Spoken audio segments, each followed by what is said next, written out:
Stuart, Brisgel, and David Solomon. Every Monday, Wednesday, Friday, noon Eastern.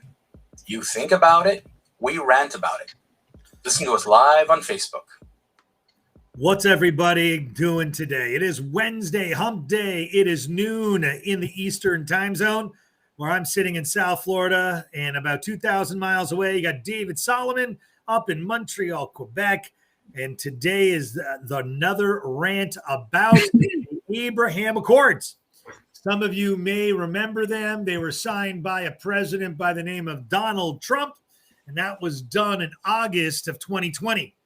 But a lot of you don't know them as the Abraham Accords because, frankly, nor did I. But I do remember them signing a Mideast peace deal that it seems that everyone on the left wants to shit on because Donald Trump was there. But I'm just giving my 2 cents and letting David jump on it. You know, all right, so I don't get to jump on David. No, David gets to jump on me. No, that's okay. Let's be clear about something. These were actually not peace treaties. They were accords. And the reason they were called the accords is because it wasn't exactly a peace treaty. It was more of a normalization of relations between UAE, Bahrain. Hold on, Stuart. It's a semantic, but it was done on purpose. But again, let's take a step back here. Many of us who actually know anything about the Middle East were completely, happily blindsided that all of a sudden there was an announcement that the UAE and Bahrain, two enemies of the state of Israel because of their relationship with other Arab countries, wanted to normalize relations with Israel. Now, understand that up until that point, the Trump administration pushed like hell to put out the deal of the century to bring the Palestinians and the Israelis together in a peace treaty. The Palestinians rejected every single thing that Donald Trump put on the table, sight unseen. Donald Trump said, and his administration, we're going to change tactics completely. We're going to completely deviate from all of the normal statements being made by previous administrations, Republican and Democrat, that the only road to the peace to the Middle East is through the Palestinians. Yep. He went and made a deal with the UAE and Bahrain, and then later on in January, Morocco and South Sudan. Folks, South Sudan is like a terrorist haven that signed the same set of accords with Israel. Now, why is this important? Let me tell you what it has done in a region that is highly contentious. Let's talk about the business exchange between UAE and Israel alone is now valued at over $570 million in business. They're expecting to reach $1 billion by the end of this calendar year, $6.5 billion by 2025. That creates jobs, opportunities, relationships. Now, that's just business. That doesn't include agreements on medical discoveries. It doesn't include scientific relationships. There is so much that was done between the two.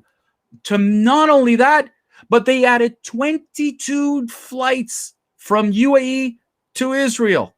22 flights. That's tourism. That's other money. And this is in the middle of a pandemic. This relationship is apparently talking about creating 4 million new jobs and $1 trillion in economic activity in the next 10 years. That's UAE and Israel. Morocco has followed suit in many ways to create that kind of relationship. The message by Donald Trump was that the road to peace in the Middle East doesn't have to go through the Palestinians. That in fact, if the Palestinians do not, and I mean Palestinian Authority, it would be a term in contradiction in terms, but if the PA and the Hamas do not want to come to the table, screw them. Let's go to the other countries and bring them to the table. But hang on a sec, David, we spoke about on Monday, about how, we just gave a country to a group of people that caused the largest single death in the United States was September 11th. Yep. So, if the left party wants to negotiate with a party that only wishes its destruction and has acted on it, is it surprising that they want to distance themselves from the Abraham Accords by completely leaving the Abraham Accord name from any press release that's come out of the political offices in the last 6-8 months? Listen, to me, what It's a I'm one-year anniversary. It's listen, a one-year anniversary, man. listen, to me, what's shocking, not shocking. Well, It's the exactly. norm. It's the norm. And why am I bringing this up is there is a proof. There's a proof of how you can actually achieve peace or peaceful relationships Yep. in the Middle East if you do not have a partner. Then why are you even trying? And the simple blame here, and the Biden administration echoed the Obama administration, and unfortunately the previous Bush's administrations, the Clinton administrations, is to say that the only road to peace is by bringing the Palestinians their own state. Look, if they want their own state, then come to the table. But do they not have their own state? They already have their own territory. No, they do yet not. They start. Well, They do not. They do not have a state. No, they don't have a state. What they have, they have a territory in which they live in that the governing body doesn't want to change. They like what they have. They like the control. They are not willing to budge. They want Israel to withdraw unilaterally everywhere and then start the discussions. You know what? It's a lot of crap.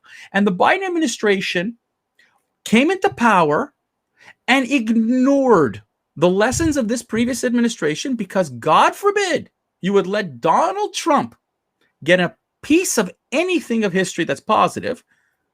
You are ignoring it. And worse than that, you are not permitting an advancement with other countries. There were talks about Saudi Arabia coming to the table, Oman, Qatar, other countries that could have come to the table. But the Biden administration says, no. First and foremost, we need to deal with the Palestinians. Well, what the hell are you think you're doing? Are you really advancing this? And to me, the anger that I have towards not just the Biden administration, but the European body, the United Nations, is that they don't want peace. Because if they did, Mr. Trump proved it a year ago, how it can be done. You know, I'd like to just pose a question. Has there been more peace with the current administration or less peace? Has there been more women stoned in the streets this year than there was previous years under the previous administration? Has there been more liberties taken from people in this administration than any previous administration in the history of this country, United States? David, you are 100% correct. All these people are seeking is control. And you know what? They like power. They say what they must to get in control and do as they will while they're in control. And, you know, both parties have been complicit over previous years. But this year, more than any other year, this administration has taken the largest step towards divisiveness than any other president in the history of this country. But you notice that that's what they want to do by creating, they talked about how Donald Trump was divisive. And you can argue, yes, you can argue, no. But if I look at what's going on right now, if you want to create change, then you need to change. You need to force the change. But the United States has decided to take a step back in its role on the international scale. It's decided that it no longer is interested in normalizing relations with other Arab or Muslim countries. They would much rather have conflict. And the Palestinian Authority is only interested in conflict. So if you want peace in the Middle East, then the track and the methods are there. The administration has yet to prove itself. I mean, let me ask you a question. Has Mr. Biden made an attempt at all to try to invite other countries to a table? The Palestinians to the table? No. He's angry that the embassy was moved to Jerusalem. He's angry that the Palestinians they ruffled their feathers. He's angry about he gave money that Donald Trump took away from the Palestinian Authority. Biden gave it right back. And you know, David, for a Canadian, you're very well versed on American politics. I got to tell you. But it's not just Mr. Biden.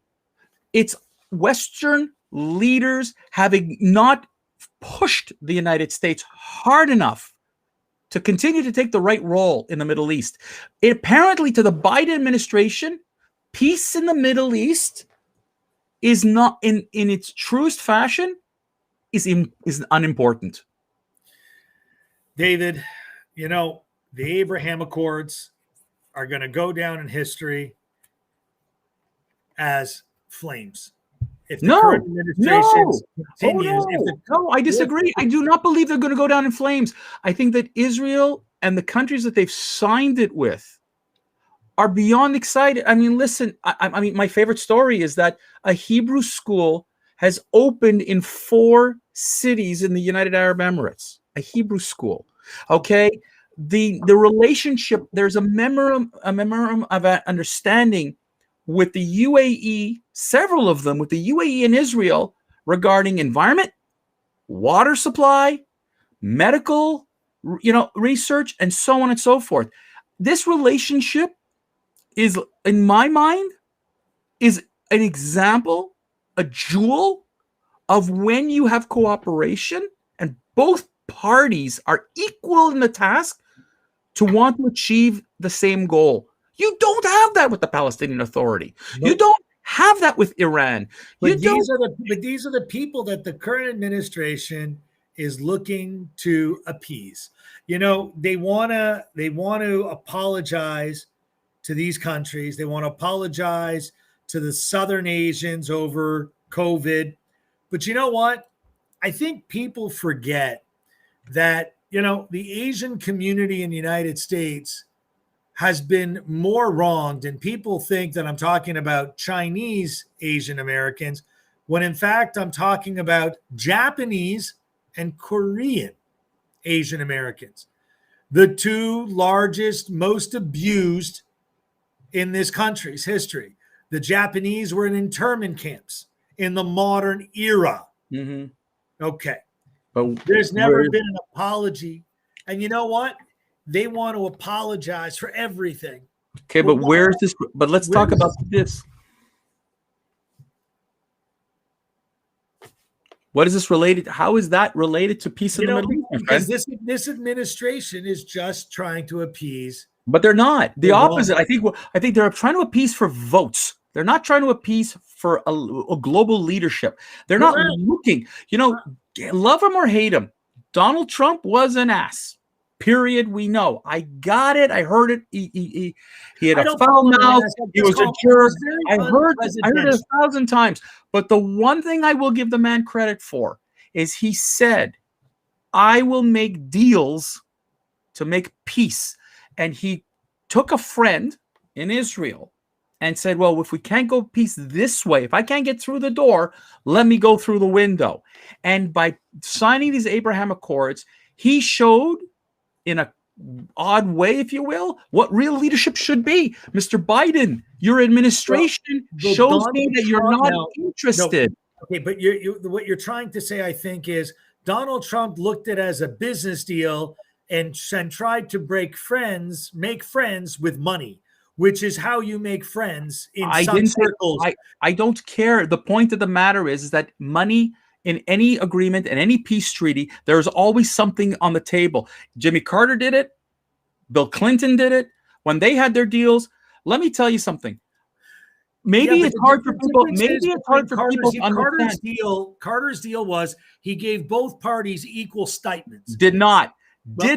He actually gave more to Egypt. He did more for the Arabs. No. But the stipend was an equal dollar amount. My friend, let me tell you something. At the end of the day, it wasn't just about money. It was about other things. We're at the end of the rant. But my point was, what Donald Trump did is he made a business deal, not a gifting deal. No, it was no gift. He made peace. That's Who cares what you but call it? If what you call it a business deal or not, it doesn't But matter. it does matter. You can have two rival companies like Samsung and Apple collaborate. Okay. The point is, he did it as a business deal and it worked.